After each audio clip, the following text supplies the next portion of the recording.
Eso que falta en las redes. Seguinos en Instagram y YouTube. Eso que falta es un espacio real en la virtualidad.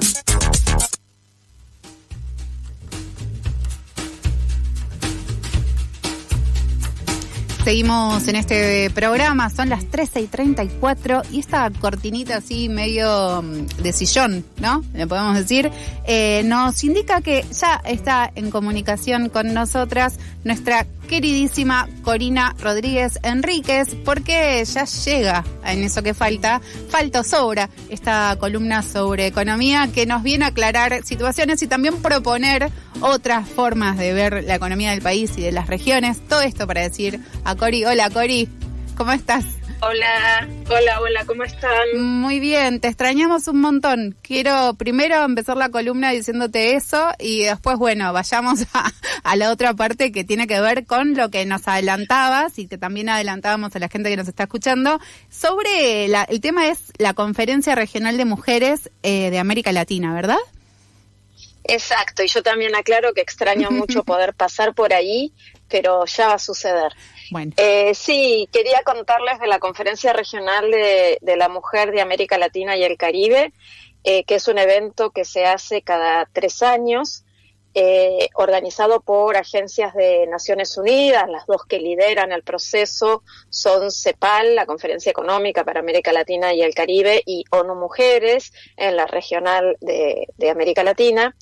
Y es una reunión de los gobiernos, es una reunión que, coordinada por estas agencias de Naciones Unidas, convoca a todos los gobiernos de la región, y se supone que el objetivo de estas reuniones es que los países conversen sobre el estadio de la situación en cada uno de los países en materia de igualdad de género, derechos de las mujeres, y que acuerden algunas acciones prioritarias, una agenda para seguir avanzando los derechos de las mujeres.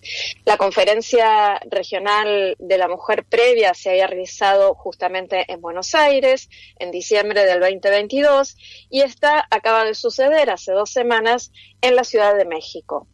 El tema de este año es un tema que le da continuidad a las últimas conferencias que se realizaron, que tiene que ver con los cuidados. De hecho, en la conferencia anterior, la de Buenos Aires, el acuerdo de Buenos Aires, la conferencia dura 1 semana.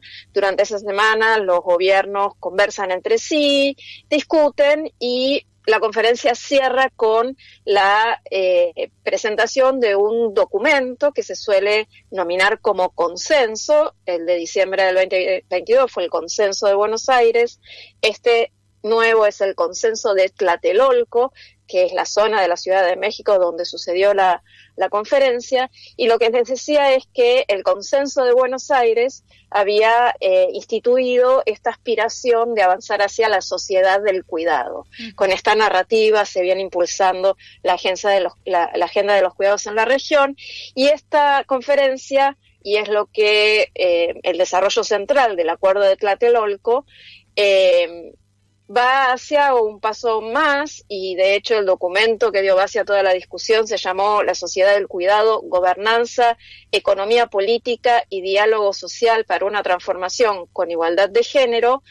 Y lo que hizo ese documento inicial y lo que está de alguna manera ratificado en el consenso de Tlatelolco son acciones más concretas para ir avanzando en la construcción de sistemas de cuidados en la región, en normativas, en políticas, en programas que aseguren el derecho al cuidado que ha sido reconocido también recientemente por la Corte Interamericana de Derechos Humanos, que el gobierno argentino previo había hecho había elevado una opinión consultiva a la Corte Interamericana, que resolvió la Corte muy recientemente también, diciendo sí, el derecho al cuidado existe y estas son las normas internacionales que lo avalan.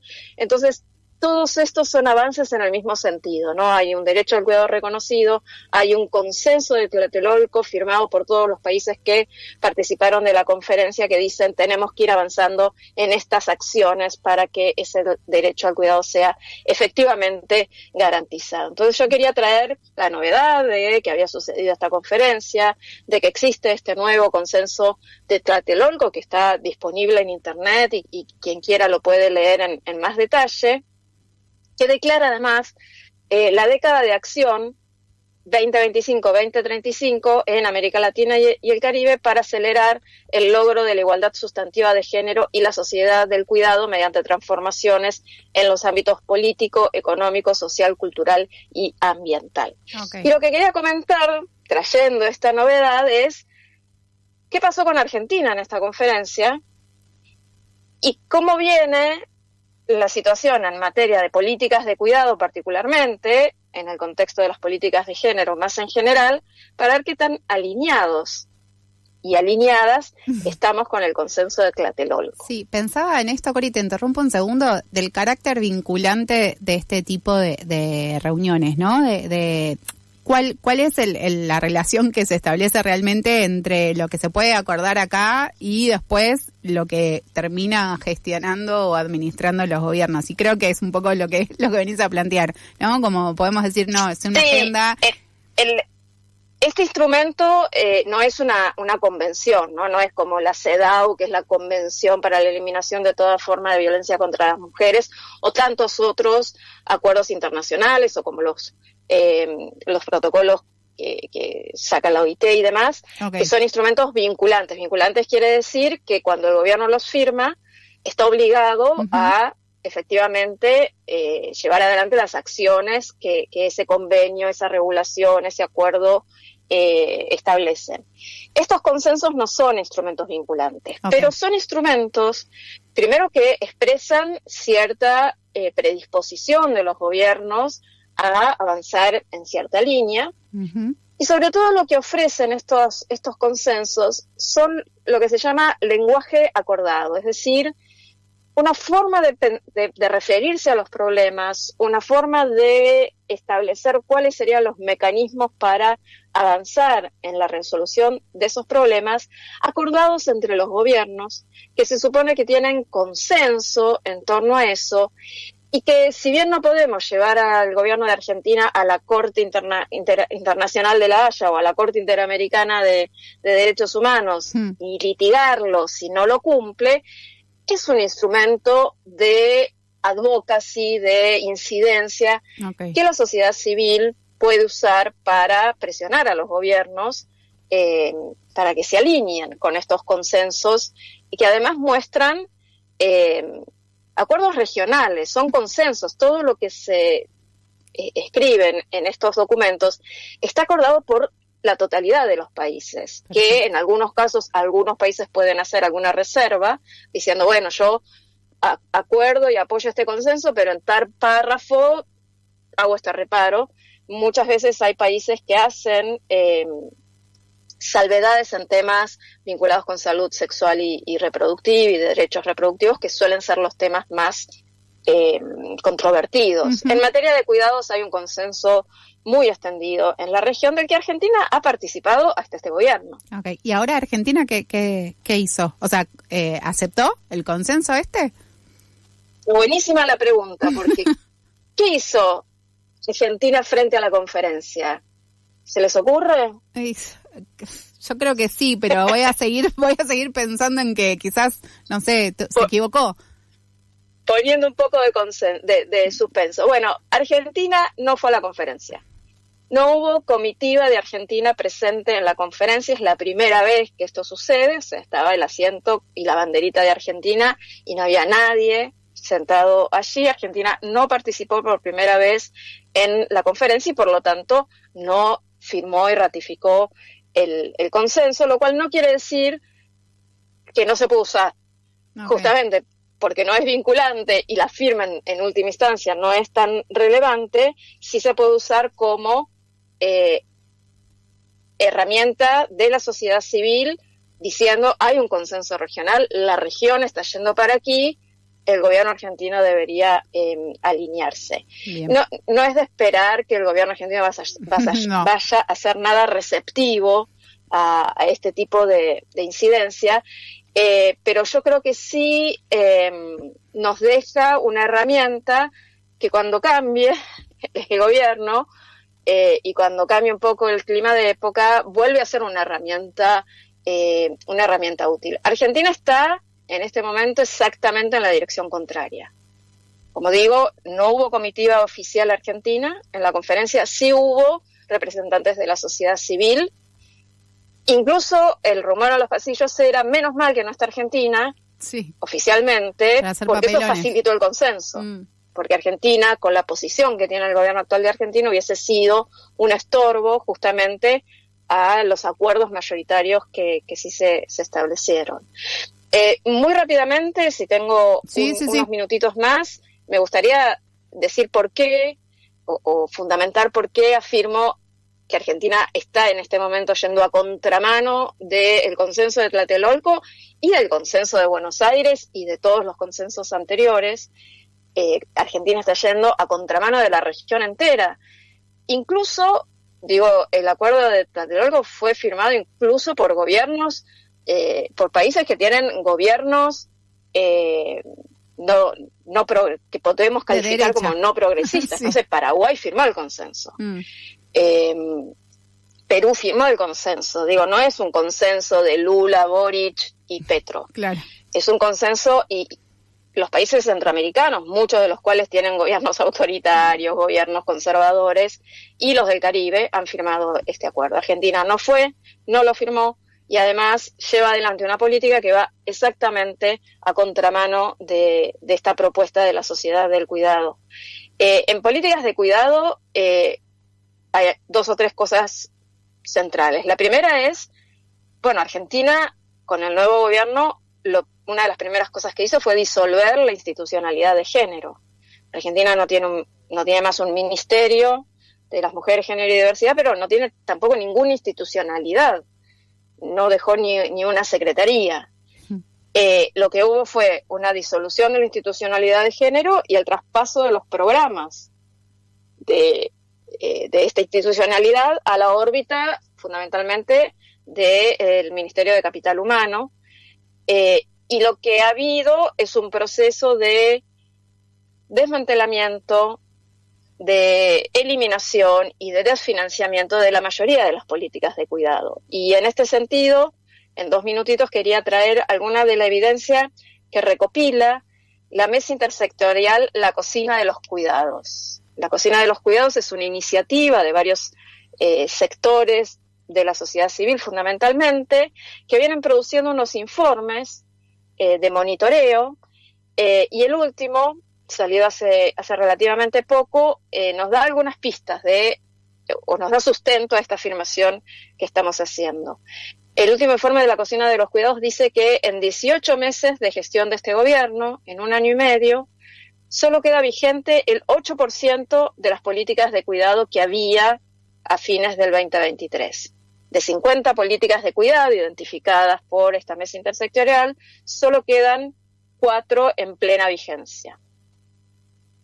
En este tiempo, en estos 18 meses de gestión libertaria, más de 2.800.000 personas perdieron al menos una política de cuidado de la que eran destinatarias. Entre la población necesitada de cuidado, el sector que mayor pérdida ha tenido en materia de políticas de cuidado han sido las personas adultas mayores, a las que se les eliminó la moratoria previsional, con lo cual las personas que cumplan ahora la edad jubilatoria y no tengan los aportes, que son, según las estadísticas, 9 de cada 10, no van a poder jubilarse, con lo cual van a perder la posibilidad de acceder a un ingreso monetario.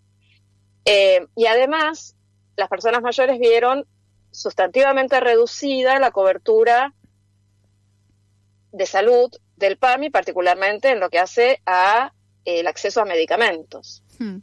De hecho, según este informe, la cantidad de personas mayores que tienen medicamentos cubiertos por el PAMI se redujo de 4,6 millones a 3,8. Casi 1 millón de personas mayores, menos recibiendo medicamentos. El otro grupo severamente afectado, que está muy en el candelero en estas últimas semanas, son las personas con discapacidad. No hace falta que abunde en lo que está pasando con las personas con discapacidad, a quienes se les están recortando las pensiones y no solamente pierden la transferencia monetaria que reciben, que es muy marginal, sino que lo más grave en términos de cuidado es que pierden las prestaciones asistenciales que para algunas personas con discapacidad son esenciales para la vida cotidiana. Sí, sí, no, Cori, que digo, es tremendo el retroceso. Escuchándote pienso en esto, ¿no? Como en todas las acciones y luchas que se tuvieron que dar para que cada una de estas políticas que estás hablando se den, porque no son fáciles y no dependen solamente de la decisión política, sino claramente de la capacidad de organización, de presión y demás de diferentes organizaciones y movimientos, y lo fácil que lo pueden desmantelar, ¿no? Como que me quedo... Sí. Un poco ese era el comentario de la sociedad civil argentina que nos encontramos allá en México con una sensación muy extendida de desaliento por esto mismo que vos estás diciendo, ¿no? Son conquistas que se fueron consiguiendo a lo largo del tiempo, a lo largo de los años, con distintos gobiernos, siempre con mucha organización y mucha lucha en la calle, haciendo incidencia en el Parlamento, incluso asumiendo responsabilidades de gestión en las políticas públicas, que fue algo que permitió, sobre todo en el último tiempo anterior a este gobierno, que se avanzara en políticas de cuidado más específicamente. Y como vos decís, es un retroceso enorme, como lo muestra este monitoreo de la cocina de los cuidados.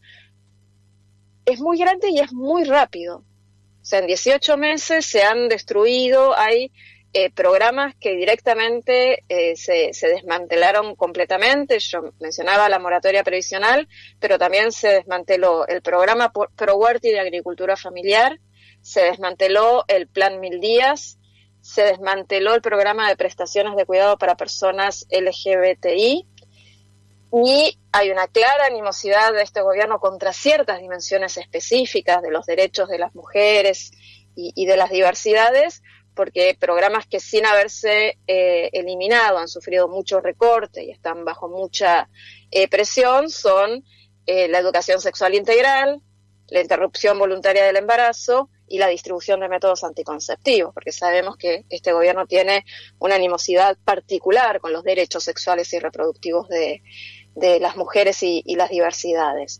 También ha habido los programas que no se desmantelaron, se remodelan, y sobre todo lo que está sucediendo en este área, como está sucediendo en muchas otras áreas de gobierno, lo que sucede es que se desfinancian los programas. Entonces no se eliminan, pero las posibilidades de funcionamiento de los programas se reducen a un mínimo.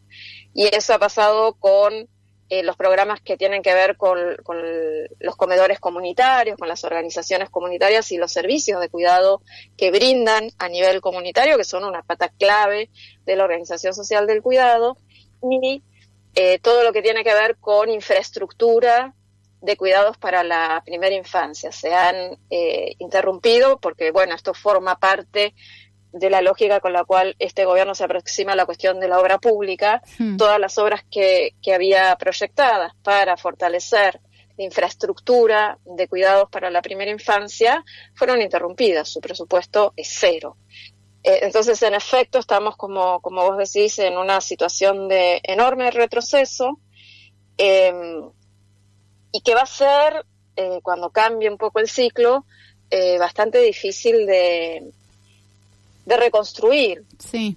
En este área como en tantas otras, ¿no? Sí, pienso en la situación de vulnerabilidad, ¿no? Que, o sea, ya estamos en una situación, o estábamos en una situación de vulnerabilidad con ciertos acompañamientos y demás. Con esto entiendo que es una situación muy grave en ese sentido, y pienso en algo que dijiste cuando empezaste la columna o mismo hablando sobre este consenso en México, de la posibilidad de la sociedad civil de contar con la información que haga posible que estos reclamos o este tipo de presión se genere, ¿no? Y lo necesario que es que contemos con la información de, bueno, no, hay un consenso que dice que el bloque regional de Latinoamérica va a ir hacia la sociedad de cuidados y a implementar. Porque si eso no lo conoces o no conoces, por ejemplo, lo que nos decía recién Raquel Vivanco ¿no? El programa Acompañar, que se desmanteló, que desapareció, es muy difícil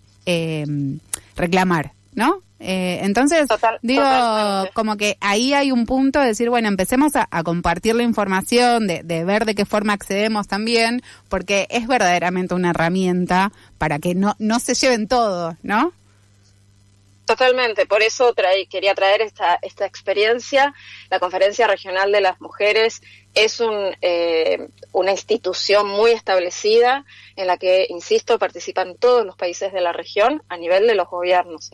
Entonces, sin ser vinculante, es un instrumento útil y sobre todo va marcando una orientación de mucho consenso en la región. Entonces, Argentina queda muy desubicado en este contexto, ¿no? Uh-huh. Y quiero insistir con lo otro que traía como comentario, pero que es aún más relevante en términos vinculantes, que es la resolución de la Corte Interamericana de Justicia respecto al derecho al cuidado. La noción de derecho al cuidado es una noción que se fue construyendo desde la sociedad civil, tomando herramientas jurídicas existentes en materia de derechos humanos. Se armó una argumentación diciendo acá hay un derecho humano que los gobiernos tienen que garantizar. Ahora ya no es una propuesta de la sociedad civil, ahora ya es una consideración avalada, reconocida y sustentada por la Corte Interamericana de Justicia, que ahí sí ya se abre una instancia de que frente a violaciones del derecho al cuidado se puede litigar contra el gobierno argentino por no cumplir con la responsabilidad que como Estado tiene de garantizar los derechos humanos de las personas. Cori, es un placer escucharte, por más que, bueno, nos vengas con realidades un toque complicadas, pero siempre la verdad que te agradecemos que te tomes este tiempito para compartir esta información con nosotras. Yo les agradezco como siempre el aire y prometo buscar un tema festivo para la próxima. Dale. Te tomo la tarea difícil, compleja, es la que te pusiste vos sola, que esto está grabado. Voy a pedir la cinta a Gonzalito, a ver la buena noticia en un mes, 2 meses. Y se te cayó la sota con lo de lo de Gonzalito. Es como lo de la jueza de Verduría, claro. Mostrando nuestras canas, me comprometo y voy a buscar abajo las piedras. Bien, queda todo esto grabado, Cori, te agradecemos un montón y esperemos entonces en realidad encontrarte con buenas noticias. Un abrazo grande. Abrazo gigante.